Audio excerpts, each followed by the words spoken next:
Mr. Wilders, thank you so much for being here today. It's absolutely my pleasure to finally meet you here in Israel. Thank you so much for your time for this interview. It's totally my pleasure. It's an honor to be on your show. Thank you. So, Mr. Wilders, you've been called the Dutch Trump, the Muslims' worst nightmare, and the new threat to the European Union. Wow. How do you respond to those labels? Well, you know, they gave me so many labels in the time I'm in politics that I really don't feel anything about it. You know, I went into politics and I stand for freedom. I fight for freedom. I fight for security, and I believe that in order to have that, you need some social cohesion in a society, and that's very much impossible if Islam becomes a major factor in any society, because it is by nature is an ideology that is not willing to integrate but wants to dominate. The word Islam itself means domination. So neither of the three is really 100% correct, but freedom is my motto. Fight for freedom of my people. Do you think Europe has failed to protect its Jewish communities? Totally, totally. You know, anti-Semitism is rising in Europe. We saw it in Holland, you know. You remember perhaps after the Maccabi yes, football game that we saw since the Second World War again, for the first time, a Jew hunt in Amsterdam, where Moroccans mostly, helped by taxi drivers, also from non-Dutch origin, attacked Jewish people for the only fact that they are Jewish. And people were angered by it, but it happened. And anti-Semitism, I'm afraid there is a connection between immigration and the influx of Islamization in a society, and anti-Semitism, which means that there are also other people than Muslims who can be anti-Semites. I'm not saying that the Dutch cannot be that either, but there is a connection, and it's a very dangerous connection. And you see in every country where the borders are opened and Islam gets stronger, that anti-Semitism is rising enormously. What kind of relationship do you have with Prime Minister Benjamin Netanyahu? Well, I respect him a lot. I met him several times, a long time ago, even already when he was a Minister of Finance. I think he was one of the best Israeli Ministers of Finance, but I also respect him as a Prime Minister. I was supposed to meet him during my visit, but of course he has to go to the United States, to the American President Trump. But I respect him, you know. Last time I was here and I spoke to him, I told him, listen, what you did fighting terrorism, Islamic jihadism, both at that time acting against the perpetrators of October 7th in Gaza, the Islamic Jihad, Hamas, but also, as he has done in the past, against Iran or Hezbollah in Lebanon. I mean, it's not all finished yet, but he has done more to fight Islamic jihadism than all European leaders did in the past 10 years. So, of course, nobody is perfect, but I wish we had more Benjamin Netanyahus in Europe, because we don't have any today, and I respect him a lot. Thank God we have you instead. Well, yes, but I'm not a Prime Minister. Just recently, the Netherlands decided that starting this September, it will ban the import and sale of products originating from Judea and Samaria. What do you think about that decision? Well, I'm so ashamed of that. You know, Holland, everybody knows Holland as one of the biggest friends of Israel, of the Jewish state Israel, and support Israel as we did in the past. Unfortunately, that changed, you know. Even 10 years ago, you saw that most of the middle and center and right parties supported Israel. And today, it's only a minority that does it. My party, a few other Christian parties, but the middle and the center right and the left of the political spectrum all find it as a kind of hobby to fight against Israel and to make measures against Israel, which is totally uncalled for. So indeed now, because the European Union is not doing it as a whole, it was vetoed by countries like Germany, and now unilaterally some countries like my own Netherlands had the foolish idea to sanction products coming from what they call the territories, Judea and Samaria, in my words. And of course that is totally uncalled for, it's unnecessary, you cannot even enact that crazy law. There are now organizations going to court to stop the law going into effect. But if that would not be effective, it will be done from September 1, and I will do everything to fight it and to stop it. Thank you. You visited Sanur with the governor of Samaria, Yes. Yossi Dagan. How was this experience to you?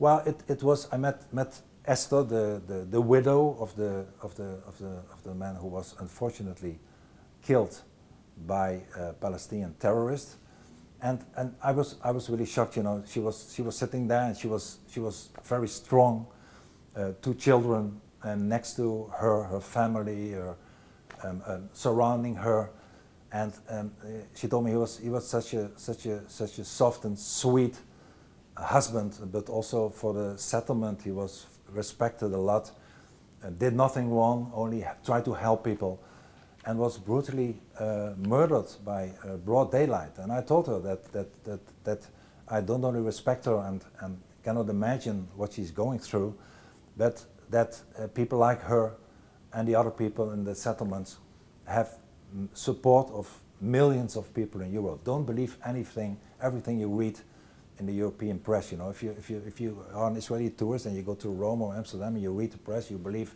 that everybody hates Israel. That's not true. It's the elite in the center and left from the politicians. It's often, unfortunately, the media in the Netherlands.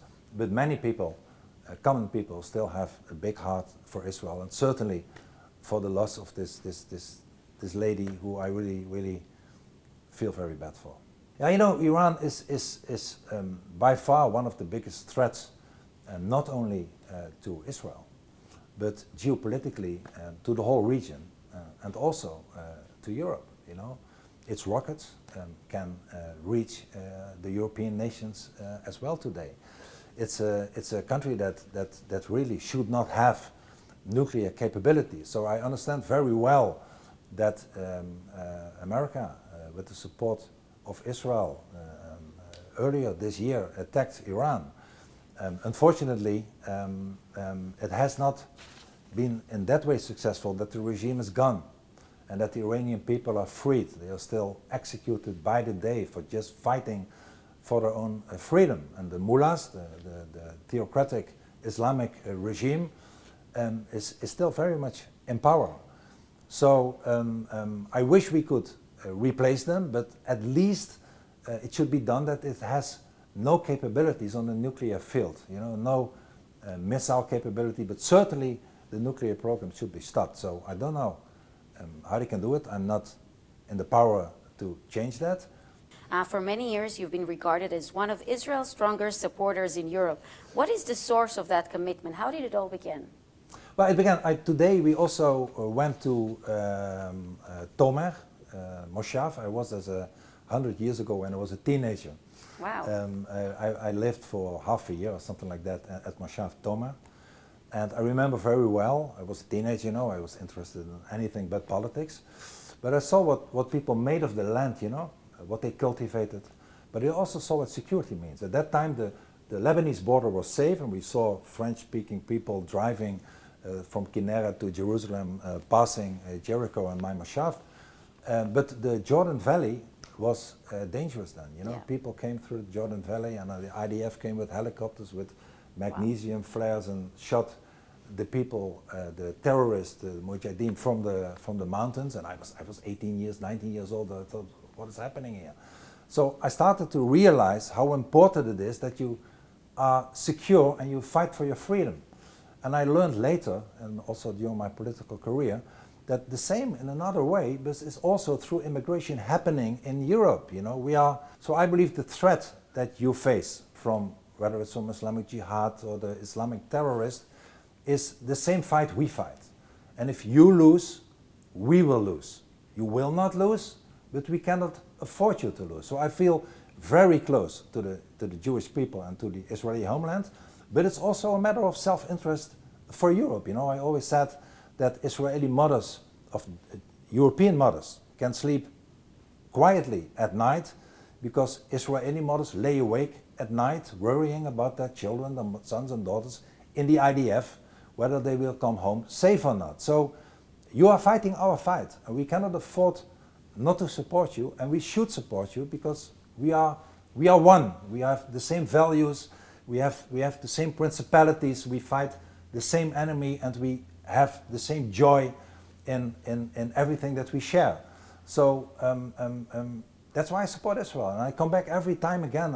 I've been more in Jerusalem almost than in Amsterdam Wow. in my life, but this is something we should do, and I'm very angered that so many politicians in Europe criticize Israel while they really don't know what they are talking about. What is your message to the Israeli people? Well, is that stay strong. You are such a strong people. You have so many enemies. You have a lot of friends, but also a lot of enemies in the region, but also in some European countries.